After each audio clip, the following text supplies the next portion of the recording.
견인기사 때문이 아니야. 진하게 썬팅한 탓이야. 아니야. 은행 영업시간 탓이야. 아니야. 모르겠어.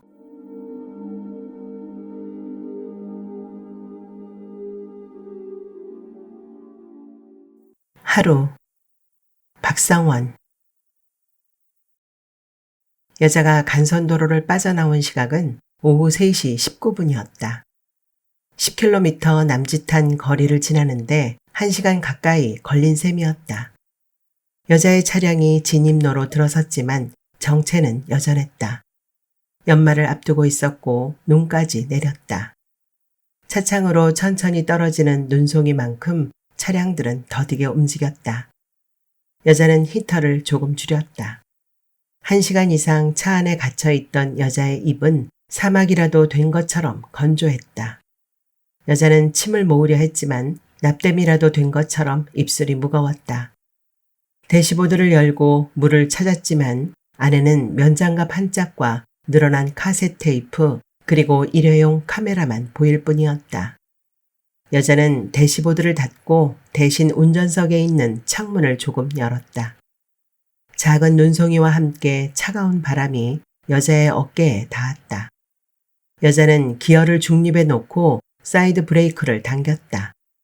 브레이크를 밟고 있던 발에 힘을 빼자 몸이 조금은 가벼워지는 것 같았다.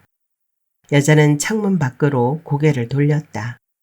광역버스가 여자의 차량 옆에 있었고 버스에는 어느 외국 소설가의 책 광고가 붙어 있었다. 누군가의 하루를 이해한다면 그것은 세상을 모두 아는 것이다. 주름이 곱게 접힌 서양 작가의 사진 위에는 커다란 명조체로 광고 문구가 인쇄되어 있었다. 화제의 신간이라 했고 책이 출간된 그 나라에선 100만 부 이상 팔린 책이라고 되어 있었다. 작가의 이름을 보자 여자는 어디선가 들어본 것 같은 느낌이 들었다. 뒷좌석에 있던 여자의 백율된 아기가 칭얼거리자 여자는 창문을 닫았다. 차창을 열다니 내가 정신이 없지. 아기는 며칠째 열이 내리지 않았다. 여자는 더 큰 병원을 찾았고 몇 가지 검사를 하고 돌아오는 길이었다. 카시트와 연결되어 아기를 꽉 쥐고 있는 안전벨트를 보고 여자는 안심이 되었다. 진한 검은색으로 썬팅되어 있는 창문이 올라가자 적당한 어둠이 차 안을 채웠다. 여자는 적당한 어둠이 좋았다. 남편이 차를 샀을 때 여자는 차량의 모든 유리를 가장 진하게 썬팅했다. 비투과율이 %로 표시된 견본을 넘기면서 여자는 더 어두운 건 없나요? 라고 말했다. 여자가 어둠을 좋아하게 된 것은 연극에 대한 미련 때문이었다. 여자는 공연 직전에 어둠이 좋았다. 여자가 연극에 뛰어든 것도 모두 공연 직전의 어둠 때문이었다. 관객들의 희미한 살빛이 드물게 보이는 관객석, 단출한 소품들이 숨죽이고 있는 무대, 무대 뒤편에서 그런 어둠을 응시할 때마다 여자는 어둠이 주는 빈 공간 때문에 숨이 막혔고 압도당하는 느낌을 받았다. 이제 조금만 있으면 저 어둠 속 무대 위로 나가야만 해. 그렇게 생각할 때마다 여자는 숨이 막혔다. 숨이 막힐수록 무거운 바위에 깔린 듯한 기분이 들수록 여자는 약간의 어지럼증을 느꼈다. 손과 발이 저릿해지면서 머릿속에 있는 산소들이 모조리 빠져나가는 것 같았다. 그러면 여자는 심호흡을 했다. 몇 번이나 심호흡을 했고 그런 얕은 현기증에 몸을 맡기는 것이 좋았다. 연극을 그만둔 이후로 여자는 그런 어둠을 찾을 수 없었다.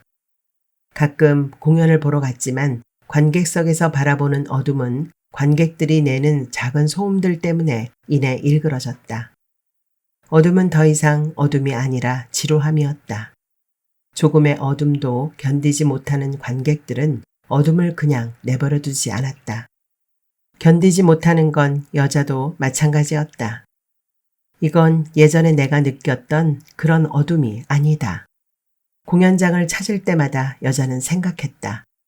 어둠 속으로 곧 올라간다는 기대감이 여자에겐 더 이상 들지 않았다. 여자는 공연이 시작되기도 전에 자리를 박차고 일어나 밖으로 나가곤 했다. 여자에겐 자신만의 어두운 공간이 필요했고 자동차 안을 붉어진 무대처럼 꾸미고자 했다. 바깥이 차단된 차 안은 무대처럼 어두웠다. 그제야 여자는 예전에 느꼈던 어둠을 자동차 안에서 조금이나마 느낄 수 있었다. 향기가 바람에 실려오는 그런 계절이야. 그거 알아? 그런데도 우린 그저 깊은 우물 안으로 떨어지고 있는 돌멩이에 불과하다는 걸. 여자가 중얼거린 말은 여자가 가장 좋아하던 대사였다. 그 대사를 기억하는 이유는 처음이자 마지막으로 남자 역할을 맡은 공연이기 때문이었다. 남자들이란. 여자는 다시 중얼거렸다. 우린 맡은 일에 충실했을 뿐이요. 우유 배달부는 우유를 열심히 배달할 것이며 목회자는 열심히 기도할 것이며 공장에서 일하는 노동자는 열심히 일을 할 것이며 선생은 열심히 가르칠 것이며 경찰은 범죄자를 잡을 것이며 그럴 때 엉터리는 바로 잡힐 것이며 우리의 하루는 오늘도 온전할 것이요. 여자가 외우고 있는 대사는 술에 취해 젊은 새 여자친구 앞에서 무게를 잡으며 내뱉던 대사였다.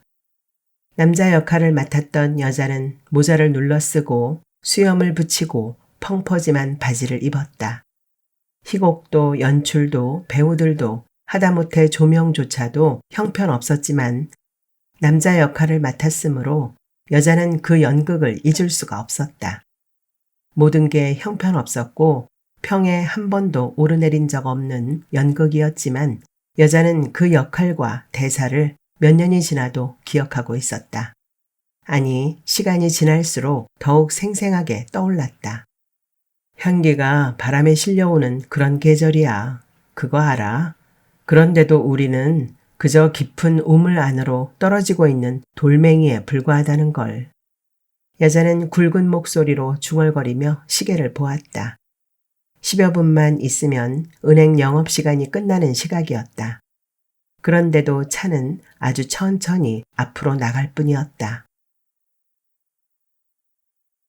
소년이 학원을 빠져나온 시각은 오후 4시가 막 지났을 때였다. 소년은 기분이 좋지 않았다. 쌓인 눈이 발목까지 덮었지만 질척한 웅덩이에 발이 빠진 것만 같았다. 소년은 그날도 놀림을 받았다. 소년은 조심스럽게 고개를 들어 거리에 있는 간판 하나를 읽었다. 카페 우주선. 그러나 소년이 다시 읽자 카페 우주선이 아니라 카페 우산속이었다. 소년은 알 수 없었다. 어째서 글자들이 순간적으로 다르게 보이는지를. 그날 오후 학원에서 책을 읽을 때도 마찬가지였다. 가을은 거울로 마치겠습니다는 미치겠습니다로 보였다. 소년이 책을 읽는 동안 선생은 탁자를 두드리며 한숨을 쉬었고 아이들은 책상을 두들겼다. 소년이 읽은 책의 내용은 어느 가을날 동물들이 모여 학급 회의를 하는 것이었다. 그러나 소년이 읽기 시작하면서 책의 내용은 거울 안으로 빨려 들어간 동물들이 엉뚱한 대화만 나누다가 모두 미치는 것으로 바뀌었다. 학년이 올라갈수록 문장과 글자 수는 길어졌고 그럴수록 소년은 더 혼란스러웠다. 쌓인 눈을 발로 차며 길을 걷던 소년이 걸음을 멈춘 것은 견인차 앞이었고 시각은 오후 4시 28분이었다. 눈을 맞으며 쓸쓸하게 서 있는 견인차는 소년을 단숨에 끌어당겼다. 눈에 덮인 경광등의 노랗고 빨간 불빛이 순간 하늘에 펼쳐지는 오로라처럼 소년의 눈을 파고들었다.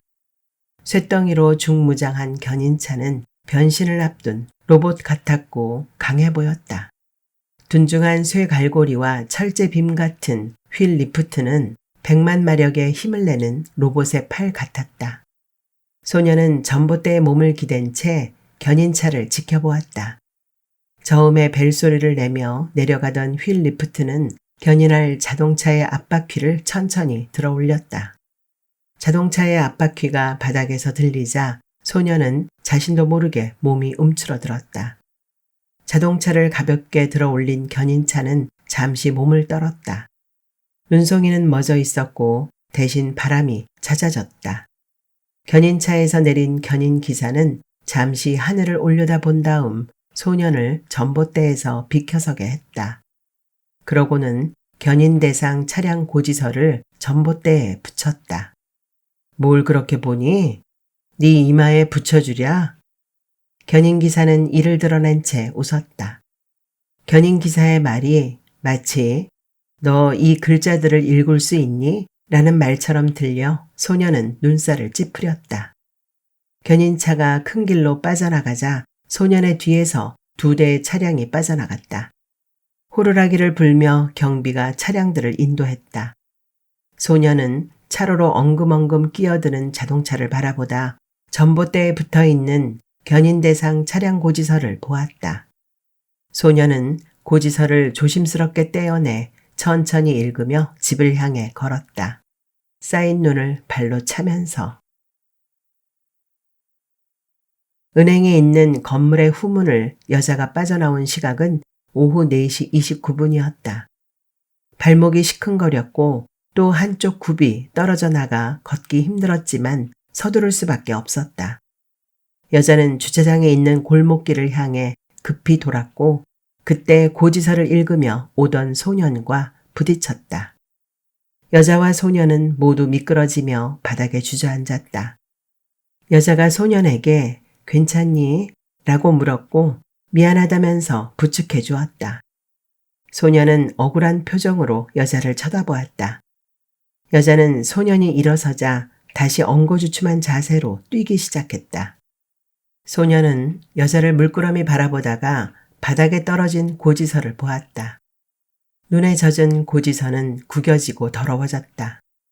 소년은 고지서를 주우려다 말고 엉덩이를 턴 다음 집으로 걸어갔다. 여자가 은행이 있는 건물에 도착한 시각은 오후 3시 55분이었다. 주차장을 찾았지만 이미 만차였다. 여자는 주차장 골목 어귀에 차를 바싹 붙였다. 차에서 내려 차량이 빠져나갈 수 있는지 가늠해 보았다.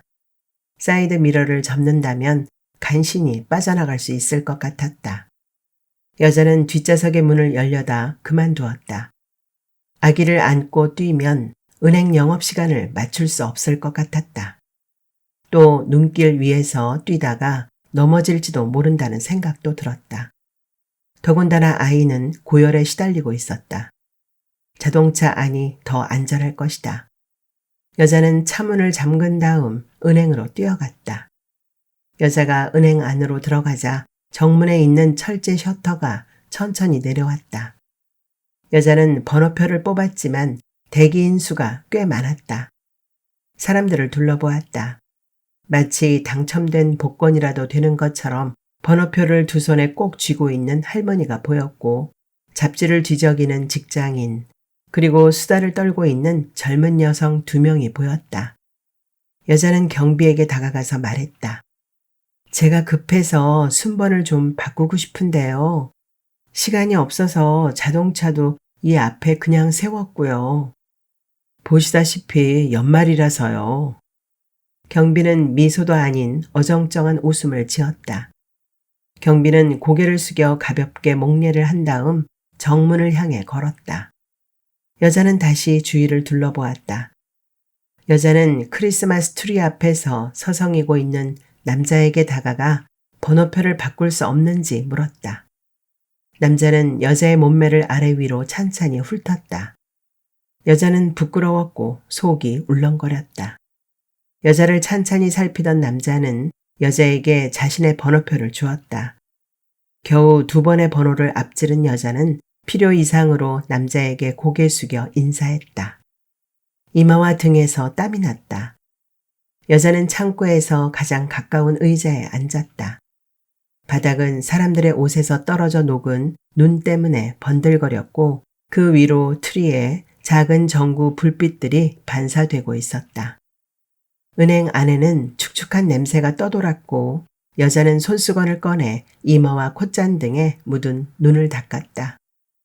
여자는 맞은편 벽에 걸려있는 디지털 시계에 붉은 숫자들에서 눈을 뗄 수 없었다. 1초에 한 번씩 불이 켜졌다 꺼졌고 그 불빛은 차량들의 브레이크 등 같았다. 90분 이상 차 안에 갇혀 있었던 여자는 요일을 느꼈다. 여자는 화장실에 가기 위해 번번이 일어났다가 다시 앉았다. 일어날 때마다 번호가 바뀌었기 때문이었다. 순서가 다 되었을 때 남편에게서 전화가 왔다. 아직 입금이 안 되었네. 남편은 지극히 사무적으로 짧게 말했다. 하지만 여자는 남편의 짧은 말투 안에 깊게 스며들어 있는 책망을 읽었다. 남편이 더 이상 말하지 않았지만 대체 이때까지 뭘 하고 있었던 거야? 하고 나무라는 목소리가 여자의 머릿속에서 거대한 엔진이 내는 소리처럼 맴돌았다. 나도 알아. 차가 너무 막혀서. 그러기에 진작 인터넷 뱅킹을 배우라고 했잖아. 입금하는 대로 당신이 전화해. 남편은 그렇게 말하고 통화를 끝냈다. 그는 언제나 잘 다려진 와이셔츠 같았다. 여자의 아버지는 남편에 비하면 늘 헐렁했다. 누군가가 생각해서 챙겨주더라도 헐렁한 옷 사이로 모두 빠져나가버리는 그런 헐렁한 사람. 여자의 아버지는 무슨 일이든 6개월 이상 하지 않았다. 살림만 하는 당신은 몰라. 일을 한다는 건 알고 보면 죄다 도둑질 일하네. 일을 그만둘 때마다 아버지는 그렇게 중얼거렸다. 얼굴은 멀쩡한데 사람이 왜 그럴까? 여자의 어머니는 늘 투덜거렸다. 바늘과 실을 붙여둬야 할 거나. 어머니는 언제나 아버지의 뒤치다꺼리를 해야 했고 여자는 어머니의 그런 푸념을 듣고 자랐다. 어머니의 푸념이 쌓일수록 빚도 따라 쌓여갔다. 어머니의 노력으로 아버지의 일자리가 겨우 잡혀도 아버지는 반년만 일했다. 반년간 도둑질을 했으면 반년은 쉬어야지. 몽땅 빼먹을 수는 없잖는가. 사춘기에 접어들면서 여자는 아버지가 던져준 헐렁한 삶에서 벗어나고 싶다는 생각을 했다. 할 수만 있다면 아버지에게서 물려받은 피라도 모조리 빼서 다른 누군가의 피로 바꾸고 싶었다. 여자가 연기에 빠진 데에는 그런 이유도 있었다. 그 무렵부터 여자는 어떤 끈이든 단단하게 조이는 버릇이 생겼다.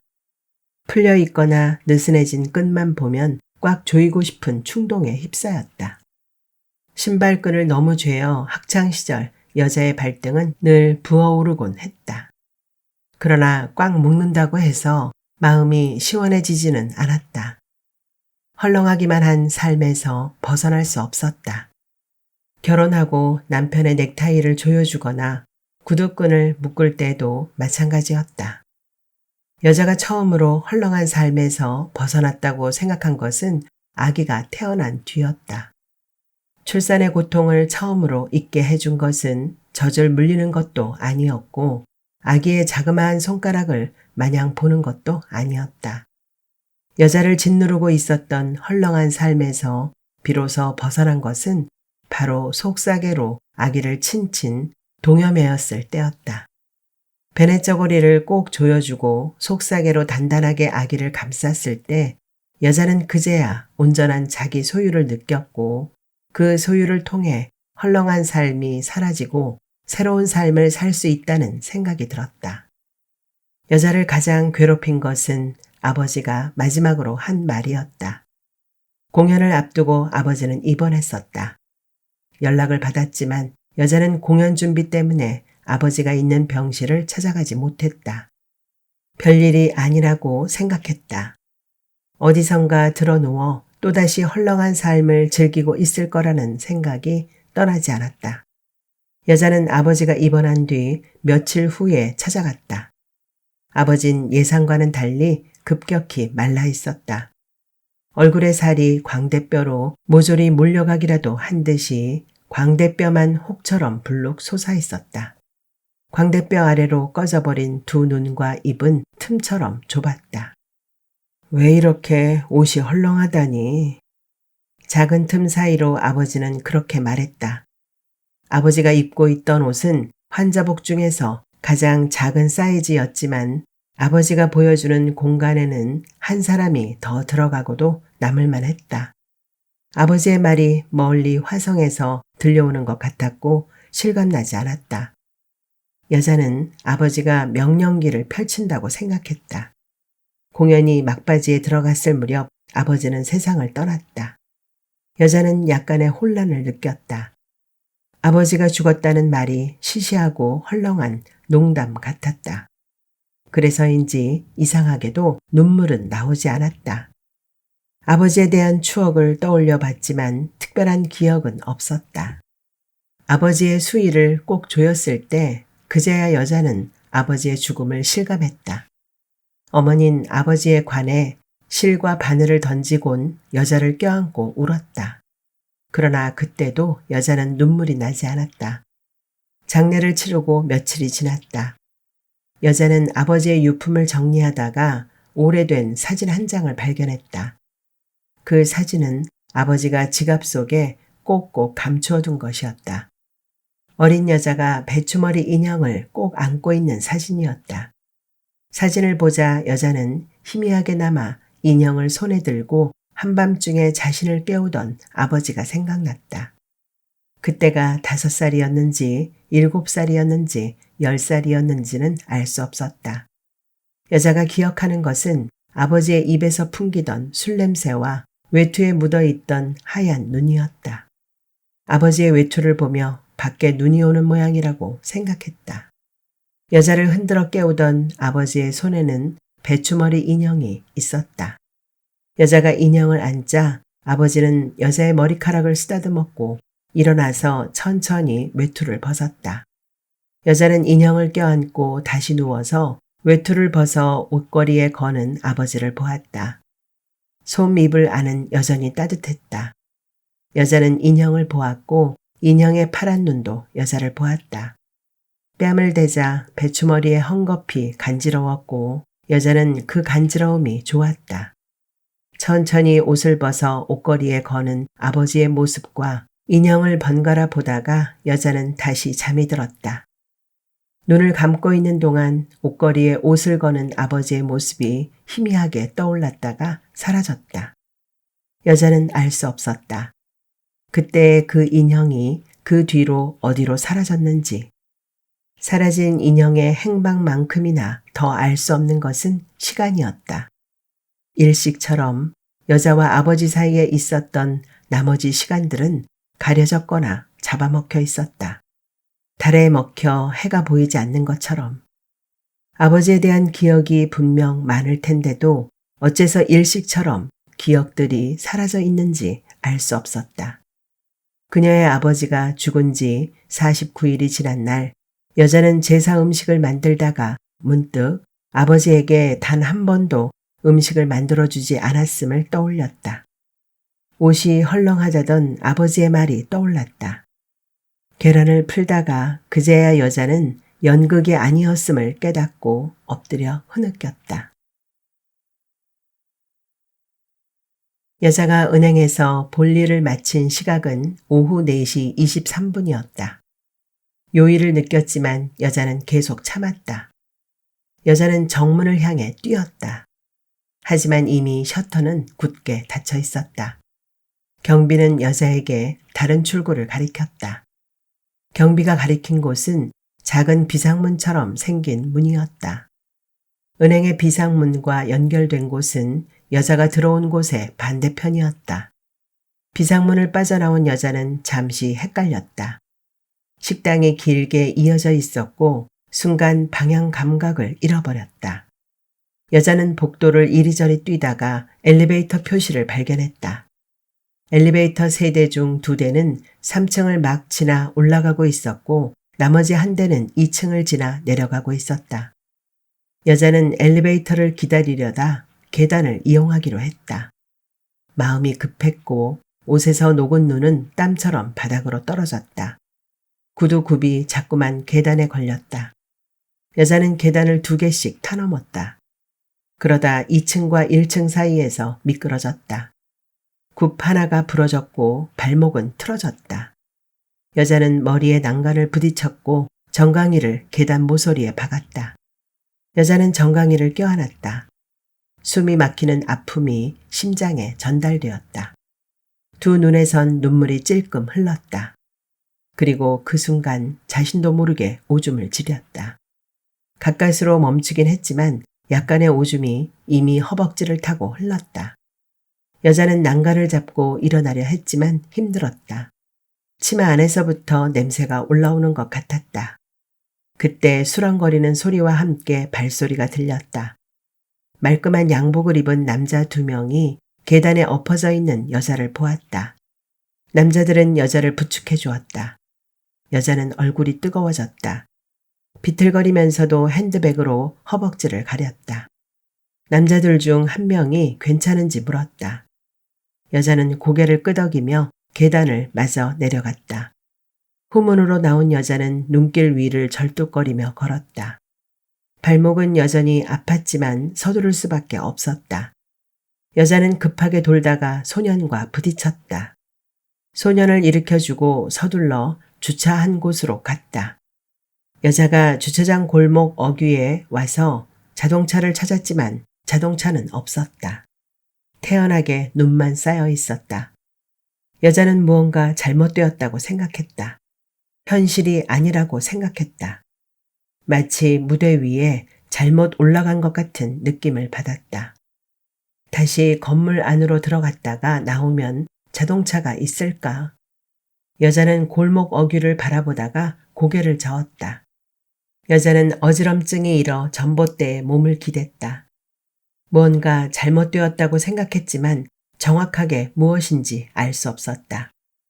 가장 중요한 게 있는데 그게 무엇인지 잘 떠오르지 않았다. 여자는 기대고 있던 전봇대에서 떨어져 절뚝거리며 건물 외곽을 돌았다.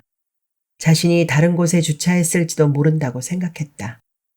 마음이 급해서 그랬을 거야. 침착하게 생각해봐. 여자는 건물을 돌면서 생각했다. 그러나 건물을 한 바퀴 삥 둘러 도는 동안 모든 게 낯설었다. 건물을 돌아 다시 주차장에 있는 골목 어귀에 도착했을 때 여자는 자신의 차가 분명 사라졌음을 깨달았다.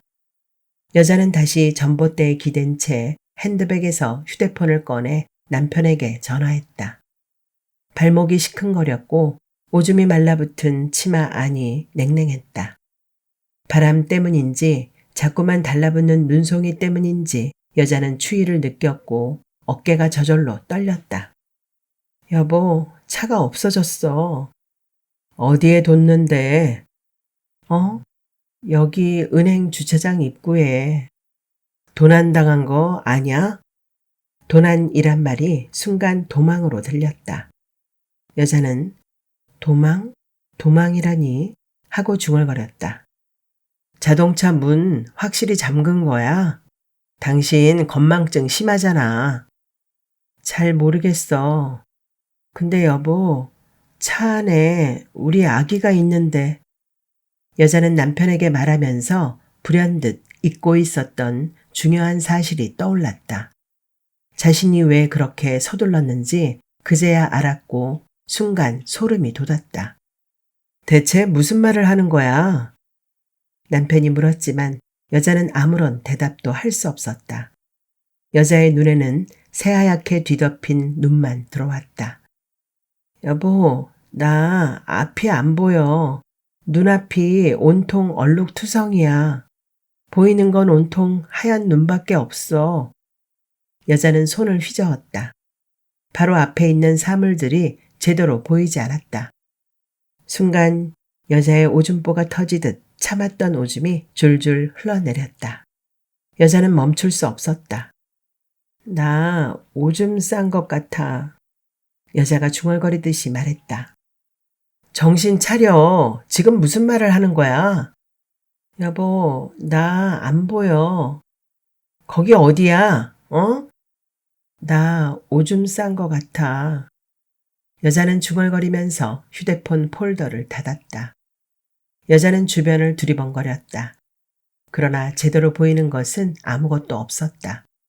주변에 지나가는 사람을 붙잡고 경찰서가 어디 있는지 물었다. 사람들을 붙잡고 물을 때마다 사람들은 여자에게 잡히지 않기 위해 몸을 뺐다. 여자는 핸드백에서 아기가 먹을 약봉투를 꺼냈다. 약도 먹여야 하는데. 여자는 다시 사람들 틈을 헤집고 다녔다. 아기를 찾아 약을 먹여야 하는데 차가 없어졌어요. 여자는 얼룩 때문에 잘 볼 수가 없었다. 지나가는 사람들의 형체가 어른거릴 때마다 사람들을 붙잡았지만 여자에게 붙잡히는 사람은 없었다. 남편이 여자에게서 전화를 받은 시각은 오후 4시 30분이었다. 그날 남편은 매우 바빴다. 아내에게 전세 계약금을 보내라고 했지만 아내에게선 연락도 없었다. 연말까지 해고할 7명의 해고자 명단을 작성해야 했다. 그중 한 명은 남편과 친한 후배였다. 남편은 점심 식사를 그와 함께 했다. 식사가 끝나갈 무렵 남편은 그에게 내년 2월까지만 일하게 될 것이라고 말했다. 국을 떠먹던 그는 남편의 말을 듣자마자 잠시 주춤거렸다. 그는 내색하지 않기 위해 숟가락을 다시 움직였지만 잠시 주춤거렸던 숟가락은 가늘게 떨리고 있었다. 날 원망하지 말게. 난 맡은 일을 했을 뿐이야. 남편이 말을 하자 그는 미소를 띠며 잘 알겠다고 했다. 그는 그 정도쯤이야 하는 표정을 지으며 웃었지만 숟가락은 여전히 떨렸다. 남편과 그는 무기를 만드는 방위산업체에서 근무하고 있었다. 나날이 줄어가는 방위비 때문에 파업이라도 벌여야 했고 인근 나라에서 소규모 전쟁이라도 발발하기를 은근히 기도해야 할 정도였다. 눈 때문에 출근길이 많이 막혔어요. 그는 화제를 돌리기 위해 눈 이야기를 꺼냈다. 밤에는 더 온다는데. 남편은 물을 마시며 창밖을 보았다. 남편은 그와 눈을 마주치지 않으려 했고 그건 그도 마찬가지였다. 그는 조심스럽게 밥을 마저 비웠다. 남편은 식사를 마친 다음 그와 헤어졌고 남은 업무를 보고 있었다. 아내에게서 전화가 오기 전까지 계약금이 들어오지 않았다는 전화를 2번 받았다. 그리고 4시 33분에 아내에게서 전화를 받았다. 남편은 통화가 끊기자 외투를 걸치고 바로 나갔다. 남편이 아내를 찾은 것은 집과 은행 사이에 있는 거리였고 시각은 오후 5시 30분이었다. 아내에게서 전화를 받자마자 택시를 탔지만 차가 막혀 다시 지하철을 타야만 했다. 남편이 지하철을 타고 가는 동안 여러 번 전화를 했지만 아내는 받지 않았다. 남편은 분노를 참을 수 없었다. 몇 번이고 휴대폰을 내동댕이 치고 싶었다. 집에서 살림만 하는 여자가 아기를 잃어버린 게 말이 안 된다고 생각했다. 남편이 제일 먼저 간 곳은 집이었지만 집은 텅 비어 있었다. 남자는 은행으로 가보았다. 가는 도중 멍하게 헤매고 있는 여자를 볼 수 있었다. 여자는 온통 눈으로 뒤덮여 있었다. 남편은 여자를 붙잡았다. 그러곤 세차게 팔을 잡고 흔들었다. 그러나 여자는 제대로 초점을 맞추지 못했다. 알아보지도 못하는 것 같았다. 남편은 여자의 뺨을 쳤다. 여자의 머리카락을 뒤덮고 있던 눈이 날렸다. 뺨을 맞고 나서야 여자는 여보라고 작게 중얼거렸다. 남편은 여자를 붙잡은 채 다른 한 손으로 휴대폰을 꺼내 차량 도난 신고를 했다. 자동차 번호와 차종과 색깔과 분실 장소를 또박또박 알려주었다. 남편이 신고를 하는 동안 여자는 자꾸 남편의 팔을 건드렸다. 그러나 남편은 녹지 않으려는 얼음처럼 여자의 건드림에 전혀 신경 쓰지 않았다. 통화를 끝낸 남편이 여자를 보았을 때 여자는 약봉투를 들고 있었다. 이거 우리 아기 약인데. 약봉투를 잡고 있는 여자의 손이 파랬다. 남편이 여자의 손에서 약봉투를 떼어내려 했지만 떨어지지 않았다. 마치 여자의 손과 함께 얼어붙은 것 같았다. 남편은 다시 휴대폰으로 112를 눌렀다. 그러곤 도난당한 차량 안에 아기가 타고 있다고 말했다. 그러니까 단순 도난이 아니란 말입니다. 유괴나 납치일 수도 있어요. 서둘러 주세요. 남편은 깨끗이 절단된 유리처럼 말했다.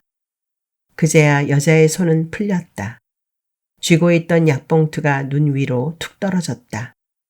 여자는 약봉투를 한동안 보았고 힘없이 말했다. 나 오줌 쌌어. 당신은 뭘 했어? 난 남편은 여자를 잠시 바라보았다. 나야 회사에서 일하고 있었지. 뭘 했겠어. 남편은 약봉투를 집어 여자에게 주었고 그들은 집으로 향했다. 여자는 절뚝거렸고 비틀거렸다. 멎었던 눈이 다시 내리기 시작했다. 그가 퇴근한 시각은 오후 6시 39분이었다. 퇴근 전에 자신에게 해고될 것이라고 귀띔을 해준 직장 선배를 찾았지만 자리에 없었다. 차라리 없는 게 나을지도 모른다고 생각했다. 이미 결정된 일을 하소연한다고 달라질 게 없을 것 같았다. 그는 평소처럼 지하철을 탔다. 눈 때문에 많은 사람들이 지하철로 몰렸다. 억지로 끼어 타면 탈 수도 있었지만 그러지 않았다. 지하철이 출발한 다음 그는 멍하니 서 있었다. 다음 열차를 기다리다가 신문 가판대 위에서 장난감을 파는 노인을 보았다. 그는 구경을 하다가 아들에게 줄 장난감을 골랐다. 아마도 애가 난독증인 것 같아요. 그는 며칠 전에 심각하게 말하던 아내의 말을 떠올렸다. 그는 3번이나 지하철을 보낸 다음 겨우 탈 수 있었다. 억지로 끼어 탈 마음이 들지 않았다. 그는 바람에 흔들리는 풍선처럼 사람들이 밀면 밀리는 대로 서 있었다. 그래서 지하철을 3번이나 그냥 보냈다. 집으로 가기 위해 그는 4호선으로 환승을 한 번 했고 지하철역을 나온 다음 마을버스를 기다렸다. 쌓인 눈이 발목까지 덮고 있었지만 퇴근 무렵부터 다시 내리기 시작한 눈은 그칠 줄을 몰랐다. 마을버스를 타기 위해 서 있던 그는 정류장에서 가까운 곳에 있는 술집을 보았다. 술집 밖에 설치한 스피커에선 노래가 울려 퍼지고 있었다. 그는 버스를 기다리고 있는 줄에서 빠져나와 술집으로 들어갔다. 술집의 실내는 그리 밝지 않았다. 음반들이 빼곡하게 꽂혀 있었고 연말이었지만 손님은 그리 많지 않았다. 그래서 그는 창가에 앉을 수 있었다. 자리에 앉자 몸에서 비릿한 냄새가 타고 올라왔고 온몸이 물에 빠진 수건처럼 축축했다. 주문을 받으러 온 사람은 노랗게 머리를 물들인 20대 초반의 여자였다. 그는 맥주와 소시지를 주문했고 지금 나오는 노래가 무엇인지 물었다. 노란 머리의 여자는 그의 말을 듣더니 그냥 가버렸다. 노란 머리가 맥주를 가지고 왔을 때 세비지 시즌이래요 했다. 그는 제목을 따라 중얼거렸고 가능하면 한 번 더 들려달라고 했다. 노란 머리는 처음에 그랬던 것처럼 아무런 대답도 하지 않고 갔다. 그는 맥주를 마시며 아들에게 줄 선물을 보았다. 그가 고른 선물은 장난감 견인차였다. 작은 승용차가 검고 굵은 실에 대롱대롱 매달려 있었는데 작은 도르래를 돌리면 승용차가 견인되듯 당겨졌다. 그는 아들에게 전화를 했다. 선물 사갈 테니 기다려. 아들은 기뻐했고 그러자 그도 기뻤다.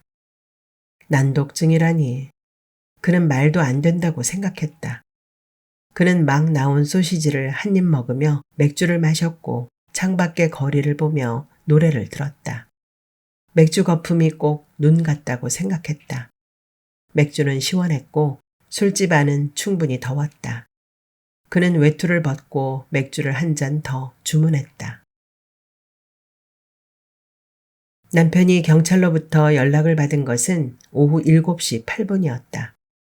차량은 도난당한 게 아니라 견인되어 있다고 했다. 남편은 택시를 타고 가면서 견인 차량 보관소에 전화를 했다. 차 문을 부수어서라도 아기를 먼저 꺼내달라고 말했다. 고소를 하겠다는 말도 했다. 택시기사가 백미러로 가끔씩 남편과 여자를 보았다. 여자는 고개를 숙인 채 말없이 약봉투만 보았다. 눈은 소금 알갱이처럼 가늘어져 있었고 도로 옆 커다란 전광판에선 그해 10대 뉴스를 발표하고 있었다.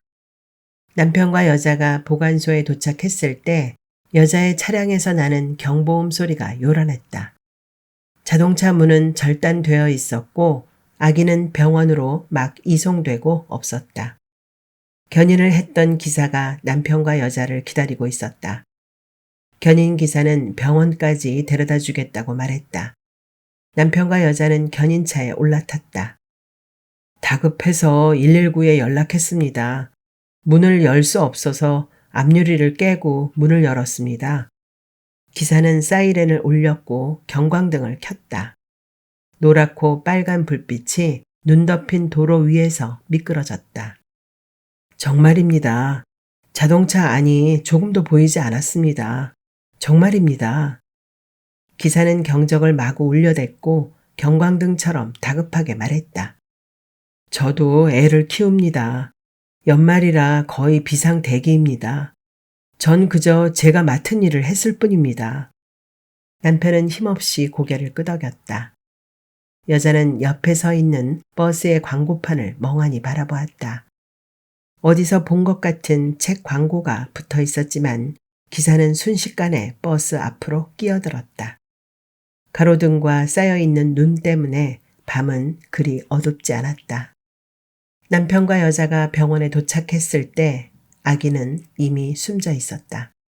사망 시각은 오후 6시 39분이었고 보다 정확한 사인을 알기 위해선 부검이 필요하다고 했다. 기사는 정말입니다. 정말입니다.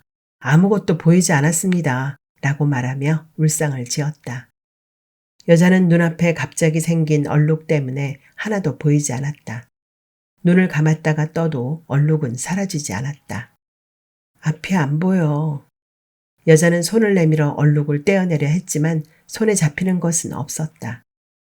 누군가가 발목을 낚아채기라도 했는지 여자는 맥없이 주저앉았다.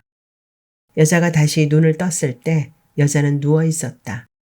여자는 자신의 팔에 주삿바늘이 꽂혀 있는 걸 알았다. 주변에서 신음소리와 간호사들의 실내화 소리가 들렸다. 여자가 고개를 옆으로 돌리자 간호사들이 보였고 그 뒤로 시계가 보였다. 3시 19분이었다. 그러나 오전인지 오후인지 알 수 없었다.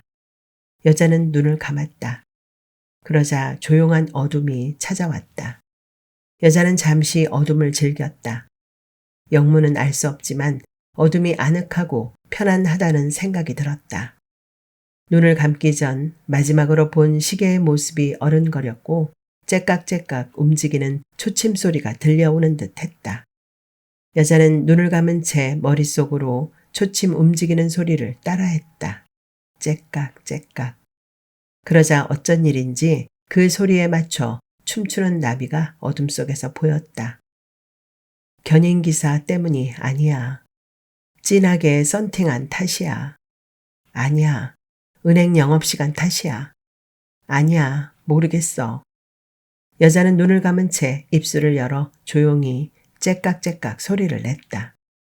어둠이 편안했지만 이유는 알 수 없었다. 그가 술집에서 나왔을 때는 자정을 넘긴 시간이었다.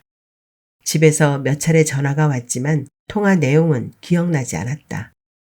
통화 내용뿐 아니라 어디서 얼마나 많은 술을 마셨는지도 잘 기억나지 않았다.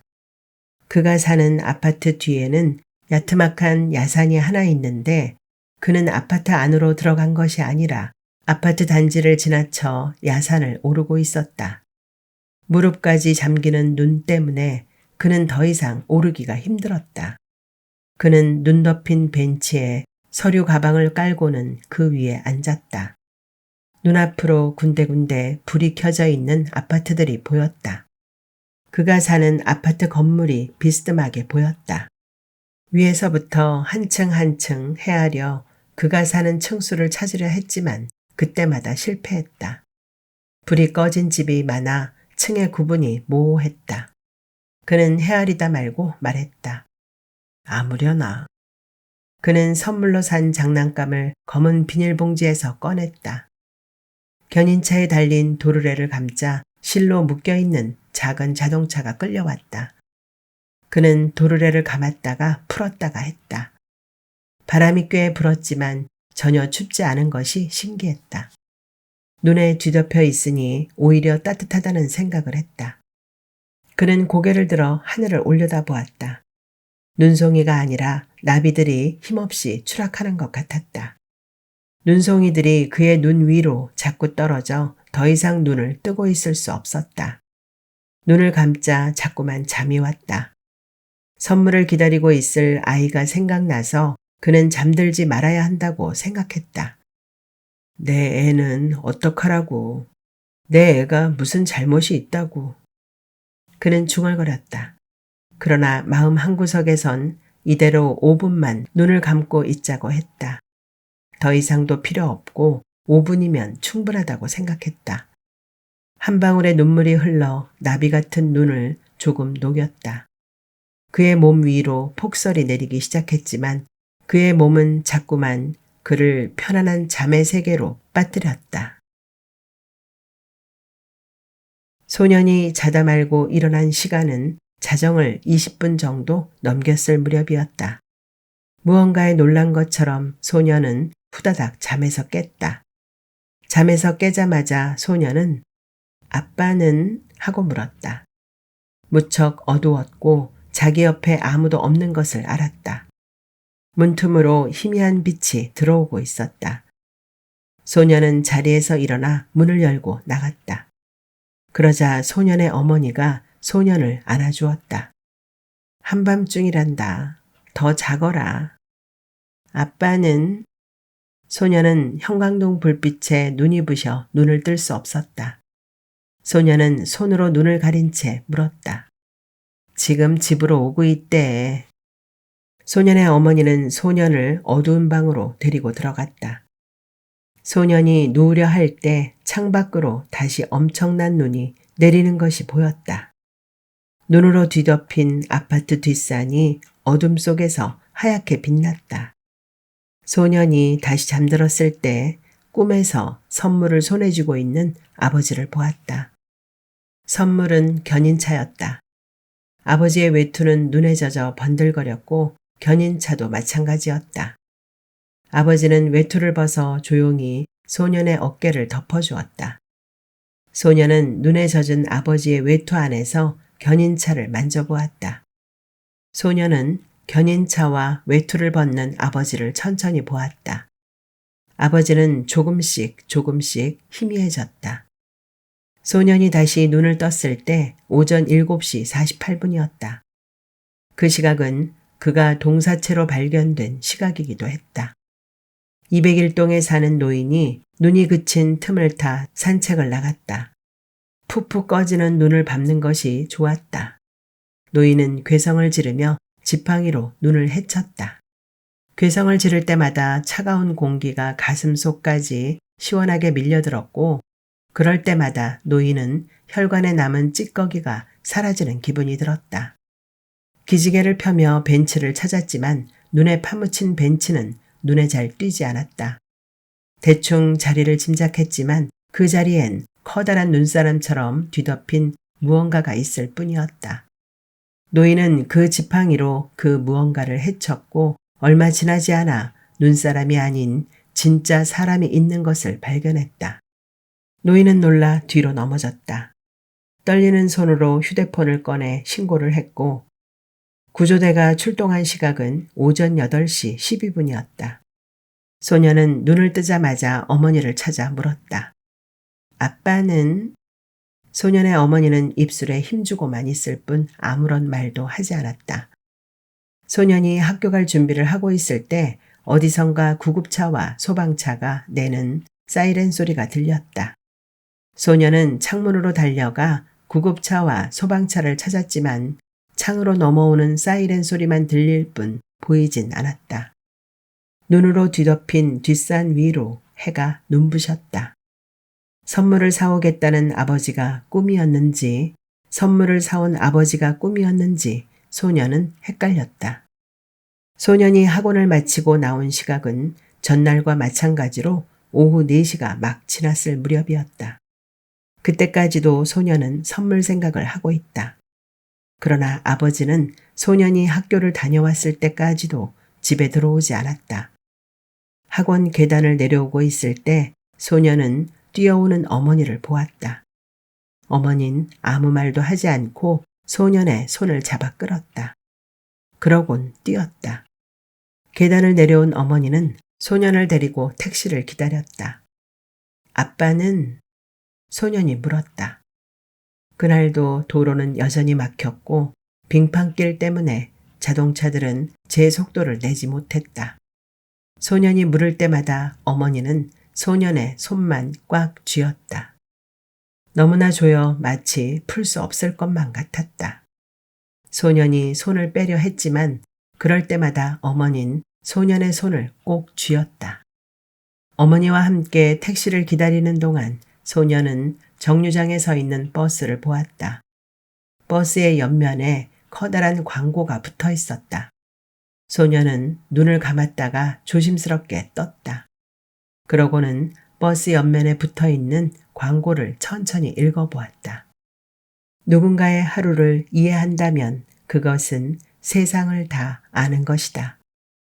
소년은 읽은 다음 어머니에게 자신이 읽은 게 맞는지 물었다. 그러나 어머니는 여전히 아무 말도 하지 않았다. 그러곤 갑자기 어깨를 들썩이며 울기 시작했다. 길거리에서 우는 어머니가 창피하다고 생각한 소년은 손을 빼려 했지만 어머니는 손을 놓아주지 않았다. 여자의 아기가 부검에 들어간 시각은 오전 12시 48분이었다. 부검이 끝난 시각은 오후 3시 26분이었다. 여자는 그 시간에 응급실 침대에서 일어나 남편의 부축을 받고 있었다. 부축을 받으며 일어난 여자는 시계를 보았고 만 하루가 지났음을 알았다. 여자의 아기가 있는 병원과 그가 있는 영안실은 8.4km 떨어져 있으며 지하철로 가기 위해선 한 번의 환승이 필요하다. 폭설과 강추위는 그 뒤 이틀간 더 지속되었고 그 기간 동안의 강설량은 관측사상 4번째로 많은 양이었다.